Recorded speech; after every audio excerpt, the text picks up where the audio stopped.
Quand les masques tombent, première fuite du runner. Intro. Bienvenue dans ce deuxième épisode. Dans le premier, nous avons parlé de cette rencontre magique orchestrée par l'univers. Aujourd'hui, nous abordons quelque chose de beaucoup moins romantique mais tout aussi révélateur, la première fuite du runner. Si vous avez vécu cela, vous savez à quel point c'est déstabilisant. Un jour tout va parfaitement bien, et le lendemain, cette même personne qui vous regardait comme si vous étiez la 8e merveille du monde devient froide comme un iceberg. Le basculement soudain après quelques rendez-vous qui s'étaient très bien passés, nous avions échangé nos numéros et commencé à discuter quotidiennement. Lui était complètement à fond, des cœurs dans les messages, des projections d'avenir, des déclarations. Vous voyez le tableau. Moi, j'étais plus prudente. Normal, après tout, on se connaissait à peine. Mais cette prudence, cette protection naturelle qu'on met en place au début d'une relation, eh bien pour un runner, c'est comme un signal d'alarme. Le jour J est arrivé sans prévenir. Il était complètement différent, froid, distant, dans son monde. Et moi qui avais eu une journée horrible, j'aurais eu besoin de réconfort. Mais il n'a même pas remarqué que j'allais mal. Les excuses bidons, puis est venu le message de rupture. Vous savez, ce message qui arrive comme un cheveu sur la soupe, généralement le soir, et qui commence par « Je te souhaite que le meilleur mais ». Ces reproches étaient surréalistes, je n'avais pas dit merci, alors que si. Je ne m'investissais pas assez, alors que j'avais fait le maximum d'efforts dont j'étais capable à ce stade. Nos visions du monde étaient trop différentes, alors qu'on était d'accord sur absolument tout. Quand on démonte ces excuses une par une, elles n'ont aucun sens. Et c'est exactement ça, le problème. Un runner en panique cherche des raisons logiques pour justifier quelque chose qui ne l'est pas, sa peur panique de l'intimité. L'auto-sabotage en action. Ce qui est fascinant, c'est que le runner sait généralement que ses excuses sont bidons. Dans mon cas, il n'a même pas tenu 24 heures. Le lendemain après-midi, nouveau message, il s'excusait, reconnaissait que ses reproches étaient infondés, et admettait qu'il avait paniqué.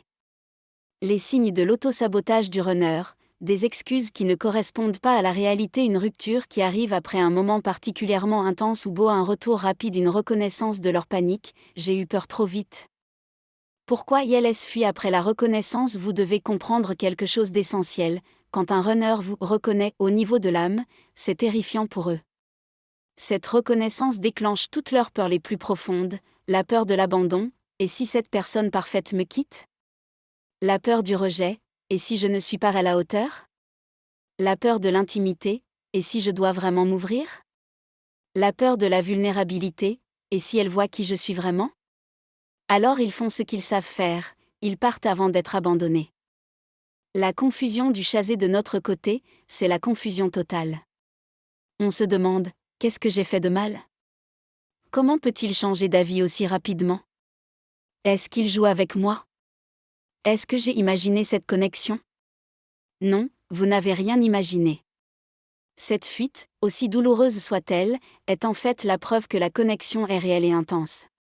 S'il n'avait rien ressenti, il n'aurait pas eu besoin de fuir. Le dilemme, donner une deuxième chance? Quand ils reviennent avec leurs excuses, et ils reviennent souvent, on se retrouve face à un dilemme, faut-il leur redonner une chance? Question à se poser, reconnaissent-ils vraiment leurs erreurs ou donnent-ils encore des excuses? Sont-ils prêts à faire des efforts concrets? Vous sentez-vous capable de supporter d'autres allers-retours? Dans mon cas, j'ai senti qu'il était sincère dans ses regrets. Il admettait sa panique, reconnaissait que ses reproches étaient infondés.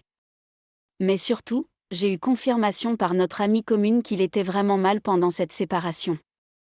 Les signaux d'alarme versus les signaux d'espoir. Signaux d'alarme, il maintient ses excuses bidons, il vous fait porter la responsabilité de ses peurs, il ne montre aucune remise en question, il remet déjà des conditions pour la prochaine fois. Signaux d'espoir.